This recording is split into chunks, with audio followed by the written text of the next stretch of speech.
अब हम पढ़ने जा रहे हैं कौसीजोरा केस। कौसीजोरा केस में क्या था? कौसीजोरा केस में ना एक ना राजा सुंदर नारायण था। राजा सुंदर नारायण था, ये जमींदार था, ठीक है। ये था जमींदार ऑफ कौसीजोरा था।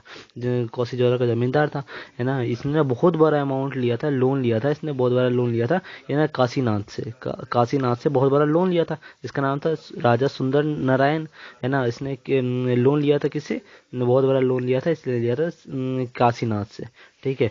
जो ना फाइनेंशियर था कलकत्ता में, जो पैसे देता था, है ना। और इसने पैसे लेने बहुत दिन तक ना, इसने पैसे लिए, बहुत बड़ा अमाउंट ले लिया। इसने बहुत दिन तक पैसे दिए नहीं, ना कुछ दे रहा है ना कुछ दे रहा है। तो इसने ना काशीनाथ ना लॉ सूट फाइल कर देता है किसके खिलाफ? जमींदार के खिलाफ, सुप्रीम कोर्ट में। सुप्रीम कोर्ट ने इशू कर देता है कि भाई उसको अरेस्ट करके लाओ जमींदार को। जमींदार ये जब ये सुनता है ना, तो ये ना अंडरग्राउंड हो जाता है, अंडरग्राउंड हो जाता है, और अवॉइड ना फॉर के बचने, अरेस्ट से बचने के लिए अंडरग्राउंड हो जाता है।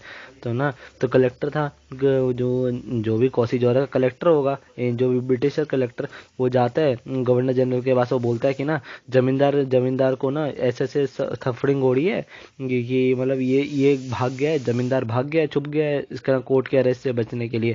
तो कोर्ट के अरेस्ट से बचने के लिए छुप गया है। तो जिसके कारण ना कलेक्शन ना रेवेन्यू का कलेक्शन नहीं हो पा रहा है, क्योंकि जमींदार कलेक्ट करते थे, तो रेवेन्यू कलेक्शन नहीं हो पा रहा है। तो जमींदार जब ये मतलब ये गवर्नर जनरल जब ये सुनता है ये बात कि अच्छा कलेक्शन नहीं हो पा रहा है ना, तभी उसी समय ना एडवोकेट जनरल ने ना सलाह देता है, सलाह दे किसको देता है, मतलब गवर्नर जनरल को सलाह देता है, एडवोकेट सलाह देता है कि ना इसके पास सुप्रीम कोर्ट के पास कोई पावर ही नहीं है कि वो कोलकाता के बाहर जा सके, कि उसकी जुडिक्शन कोलकाता के बाहर है ही नहीं, है ना। तो जैसे ही ये सुनता है गवर्नर जनरल को खुश हो जाता है। उसी समय ना इसने ना कोई बोल देता है कि गवर्नर जनरल ये जमींदार को बोल देता है, तुम्हें कोई डरने की जरूरत नहीं है, कोर्ट के सामने डरने की जरूरत नहीं है, तुम ना कोर्ट में जाओ ही मत, है ना।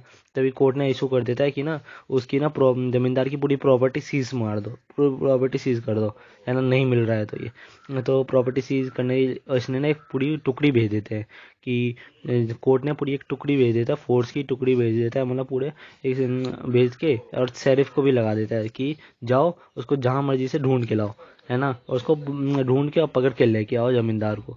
तो जैसे ही गवर्नर जनरल सुनता है कि अच्छा ये इसने फोर्स भेज दी है जो कोर्ट ने, तो जब गवर्नर जनरल ने खुद की एक फोर्स भेज देता है, उससे बड़ी फोर्स भेज देता है कि ना वो जो शेरिफ और जो उसके फोर्स है ना, उसको भी बंदी बना लो। उसको बंदी बनाने के लिए इसने फोर्स भेजा जाता है, उसको बंदी बना के, उसके कोर्ट के फोर्स को बंदी बना के जेल में डाल देता है। तो कुछ दिन बाद उसको छोड़ दिया जाता है, रिलीज कर दिया जाता है। बट ना जज को लगता है कि ना मेरी इंसल्ट हो रही है, और जज बहुत गुस्सा हो जाते हैं। तो जिस एडवोकेट ने उसको सलाह देता है ना गवर्नर जनरल को, उसी एडवोकेट को जेल में डाल देता है कि ले तू ऐसी तरह।